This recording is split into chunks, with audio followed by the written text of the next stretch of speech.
अन्यों के आदर के लिए, अन्यों के सम्मान स्वाभिमान के लिए, अन्यों की चिंता जब हम करने लगे दूसरों की, तो ये भाव हमारे घर आंगन में उत्सव पैदा करते हैं। भगवान से अधिक और कोई उच्च नहीं है, भगवान सर्वोच्च है, परमोच्च है। परमात्मा का आगमन, इसलिए उत्सव स्वाभाविक है। नंदोत्सव, भगवान उत्सव स्वरूप हैं। घर में भगवान की सेवा पूजा करेंगे तो उत्सव जैसा रहेगा। उनके लिए राग, भोग, श्रृंगार, अर्चना। आजकल भगवान के राग सेवा चल रही है अयोध्या में। राग सेवा का अर्थ है उनके समय समय पर उन्हें गीत गाए जा रहे हैं। भोर के, दोपहर के, सांझ के, रात के, प्रभाती, मंगलाचरण, इसे कहते हैं राग सेवा। भगवान के लिए गीत गाइए, दीप जलाइए, मधुर मिष्ठान बनाइए, विविध पकवान व्यंजन बनाएं, घर आंगन को सजाएं, रंगोली अल्पना, तोरण द्वार बंधनवार, भित्ति चित्र माड़ने, उन्हें नव वस्त्र,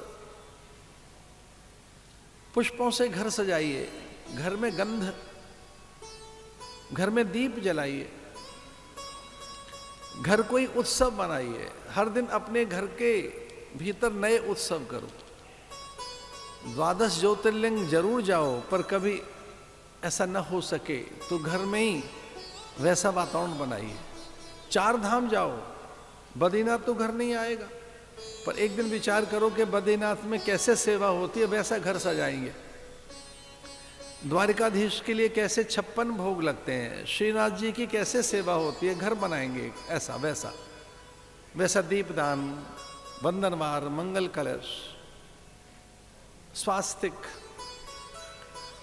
परिजन पुरजनों को बुलाओ, बंधु बांधवों को बुलाइए, अपने मित्रों को बुलाइए, इष्ट मित्र आए, घर सजाइए। घर का अवसाद जाएगा, चिंता जाएगी।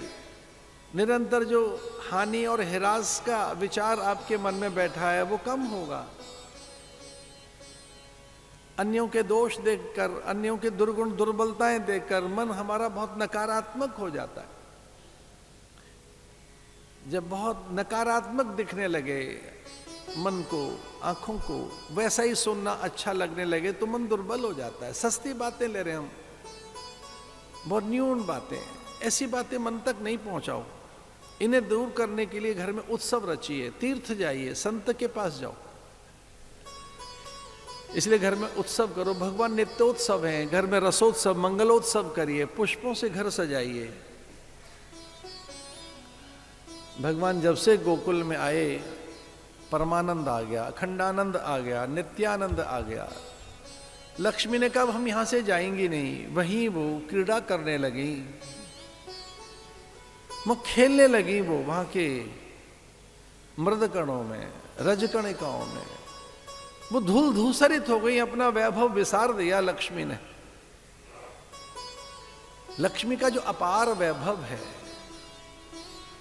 वो जो धनलक्ष्मी है, गजलक्ष्मी है, जो ऐश्वर्य लक्ष्मी है, जो राज्य लक्ष्मी है, जो महाराज्ञी है, वही साधु के पास भी आती है।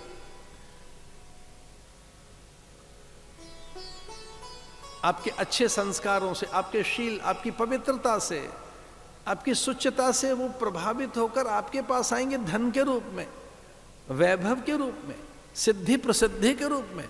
उच्च भवन लेकर आएंगी, बड़े वाहन लेकर आएंगी, चौं दिशाओं में कीर्ति फैल जाएगी आपकी।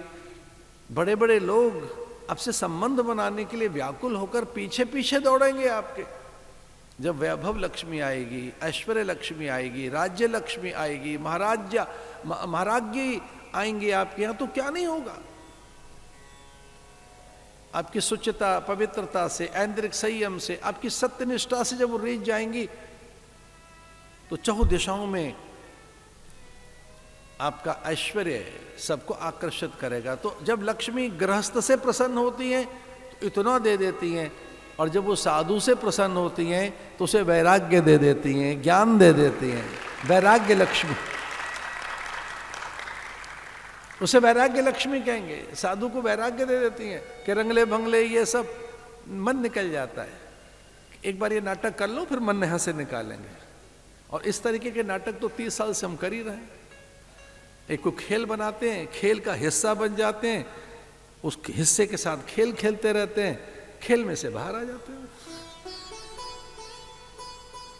खेल नहीं रहते, नाटक नहीं रहते। नाटक का एक बार पात्र तो बनना पड़ता है, पर सीधा नाटक निकल चल रहा है, फिर नाटक में से बाहर आ जाइए। ये ज्ञान लक्ष्मी देती है। अब यहां लक्ष्मी दिखाई दे रही है चारों तरफ। ब्रज में तत आरभ्य नंद से ब्रज सर्व समृद्धिमान, हरे निवासात्म गुणै रमा क्रीड़ा भूद्रपः। तद्यारभ्य नंदस्य ब्रजः सर्व समृद्धिमान, हरिनिवासात्म गुणैर्मय कीर्ण्यन् भूद्रपः। हरे निवासात्म गुणै रमा क्रीड़ा भून रपः।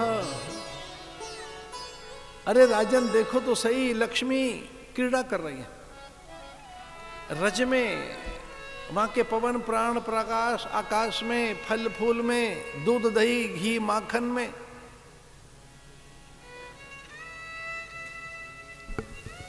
हम तो बड़े भाग्यवान हैं, कुछ दिन मुझे ब्रजवास मिला, कुछ दिन ब्रज में रहा हूं। वहां मैंने मधुकरी ली है। मधुकरी माने भिक्षा। ब्रजवासियों के बीच में मधुकरी ली है हमने। हम बड़े भाग्यवान हैं।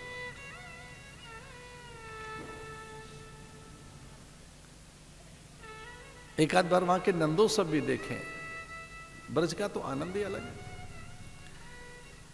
तो वहां की मधुर मिष्ठान पकवान व्यंजनों में, गौरस में, गौधध में, छाछ में लक्ष्मी जी प्रकट हो गई सर्वत्र। क्रीड़ा करने लगे। तत आरभ्य नंद से ब्रज सर्व समृद्धिमान। भगवान के आगमन पर सब समृद्ध हो गए, स्वस्थ हो गए, पवित्र हो गए, दिव्य हो गए। जब समाधि घटित होगी तो द्वेष जाएगा ही, फिर शोक नहीं रहेगा, ईर्ष्या नहीं रहेगी। भक्ति सिद्ध हो गई तो भगवान आ गए। सुखदेव मुनि कहते हैं राजन इनकी भक्ति सिद्ध हो गई है, इसलिए भगवान प्रकट हो गए। और भक्ति में द्वेष नहीं रहता, राग नहीं रहता। अद्वेष्टा सर्वभूतानां मैत्र करुण एवच। निर्ममो निरहंकार, ये अहंकार शून्य है। अनपेक्षा सुचिर दक्ष, सर्वारंभ परित्यागी। ये सर्वथा शुद्ध बुद्ध प्रबुद्ध हैं, इसलिए इन्हें उसका अनुभव हो गया है। एक दूसरे का आदर कर रहे हैं, एक दूसरे को दे रहे हैं। ऐसा करिए। अकारण ही कभी चीजें बांटते निकलो, अकारण बड़ा आनंद आएगा। वहां जहां हीन है, दीन है, साधनहीन है, जो बलहीन है, गुणहीन है, श्रीहीन है, उन तक पहुंचाइए। जो साधनहीन प्राणी है वहां तक अपनी सामग्री लेकर जाओ। जो साधनहीन है, हाँ अपनों को तो दें, लेकिन जो साधनहीन है उसे भी दें।